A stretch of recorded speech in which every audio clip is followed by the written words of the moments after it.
비하인드 뉴스를 시작하겠습니다. 이성대 기자가 나와 있습니다. 어서 오세요. 예, 오늘 첫 키워드는 뭡니까? 네, 바로 보겠습니다. 김연아도 F학점을 받았다. 네, 최순실 씨의 딸 정모 씨의 2대 특혜 논란이 지금 계속 확산되는 가운데 예. 피겨 여왕이죠. 김연아 선수의 과거 대학 생활 재조명되고 있습니다. 아, F학점을 받은 적이 있나요? 그렇습니다. 김연아 양, 이제 김연아 씨라고 불러야 될 것 같은데요. 고대 체육교육과 공부학번인데 입학 당시에 2개 과목 F학점을 받은 적이 있습니다. 예. 출석률이 너무 낮아서라는 이유인데요. 하지만 2009년 당시만 살펴보면 미국과 유럽을 오가면서 ISU 국제빙상연맹 세계선수권대회, 4대6 챔피언십, 그랑프리 파이널, 스케이트 아메리카, 트로피 에릭 봉파르 같은 대회 출전해서 전부 1등을 했기 때문에 예. 출석하기가 좀 힘들었던 거죠.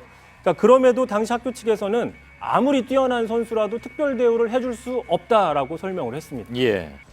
근데 다른 것도 아니라 이제 해외 대회 참가 때문에 이렇게 출석을 못했다면 뭐 예를 들면 정상 참작, 예를 들면 리포트로 대체해 준다라든가 이런 것도 안 했나요? 그러면? 물론 부득이한 경우에 예외를 인정해 주긴 했는데 이런 경우에도 각종 증빙 서류를 제출하고 대학 내 위원회 평가 등을 거쳐야 하는 절차가 있었는데 예. 김연아 선수도 물론 이런 절차를 밟았습니다. 예. 그러니까 그렇게 해서 이제 과제물도 블로그가 아니라 본인이 직접 써서 또 이메일이 아니라 귀국할 때마다 직접 가서 제출을 했다고 알려져 있습니다. 예. 심지어는요 4학년이 됐을 때는 뭐 4대생이니까 이렇게 착실하게 교생 실습까지 받았습니다. 예.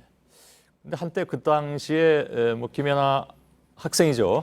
학교 가면 뭐 총장도 나오시고 그래서 너무 또 특혜를 받는다 뭐 이런 주장도 있었는데 제 기억하기로는 오히려 F학점 맞을 거면 왜 학교 다니냐 이런 또 비난도 있었습니다. 예. 그러나 지금 이 나온 얘기들만 보면 나름대로 학교 측에서 관리를 공정하게 하는 것이다 이렇게 적어도 이 사람에 비해서는 그런 얘기 할 수밖에 없는 것 같습니다.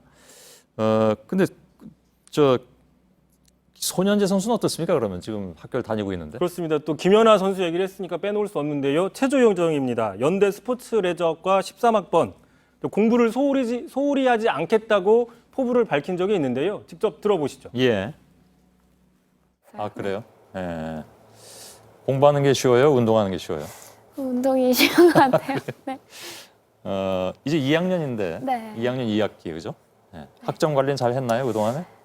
최대한 이제 아무래도 제가 국내에 머무르는 시간이 적어서 예. 조금 학교 수업에는 전부 참여는 못하지만 그래도 최대한 하려고 많이 노력도 하고 또 과제도 열심히 하고. 예. 네. 예. 앵커가 인터뷰하셨네요. 예. 기억이 납니다. 그 손현재 씨 같은 경우에는 정 씨가 출전해서 금메달을 딴 2014년 인천 아시안 게임 금메달 리스트인데요. 예. 자, 같은 금메달 리스트로서 이런 기사들 요즘에 보면 과연 손현재 선수 어떤 생각을 할지 궁금하다는 반응들도 많이 있습니다. 예. 김연아 선수, 김연아 씨, 손현재 선수, 하여간 학교 생활도 하여간 지금 보면 그렇게 쉽게 하진 않았다라는 것은 다시 한번 좀 느끼게 되는군요. 다음 키워드는요? 자, 두 번째 키워드입니다. 자유당 시절이 떠오른다. 자, 추미애 민주당 대표가 최순실 모녀를 보면 이승만 대통령 시절의 이기붕 일가가 떠오른다고 말을 했습니다. 예. 이기붕 전 부통령 자유당 정권 실세로 불렸고 요즘 젊은 세대들은 그게 누군지 모릅니다만은 적어도 저 정도 세대 되는 분들은 너무나 잘 아는 사람이기도 하죠. 아들을 이 전 대통령의 양자로 보내기도 했습니다. 근데 어떤 점이 떠오른다는 겁니까?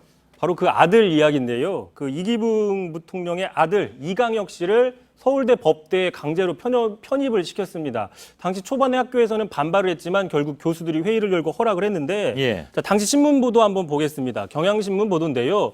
자, 이군 입학에 파문이 일다. 서울대 법대생들 9일 날 긴급 총회를 소집했다. 있을 수 없는 일이다라는 반발을 했다는 거죠. 예. 자, 오른쪽 보시면 이군의 입학 취소가 안 될 경우에는 등교 거부 태세가 나올 수도 있다. 뭐 이런 얘기가 나오고 있습니다. 하지만 예. 학교 측에서는 가운데 보시면 총장의 재량에 맡길리다라고 저렇게 맞섰다는 기사가 나오는데 예. 자, 지금 사태와 비교했을 때 60년 전과 지금이 비슷하다는 게 추미애 대표의 지적인 겁니다. 그렇군요. 마지막 키워드를 볼까요? 자, 마지막 키워드입니다. 자, 손학규 정말 돌아온다. 자, 말 그대로입니다. 손학규 전 고문 내일 오후 4시에 국회에서 정계 복귀 선언을 합니다. 예. 왜 4시냐? 2014년 7월 은퇴 선언을 했던 오후 4시에 맞춘다는 겁니다. 예. 몇 가지 반응이 나올 수 있을 것 같은데요.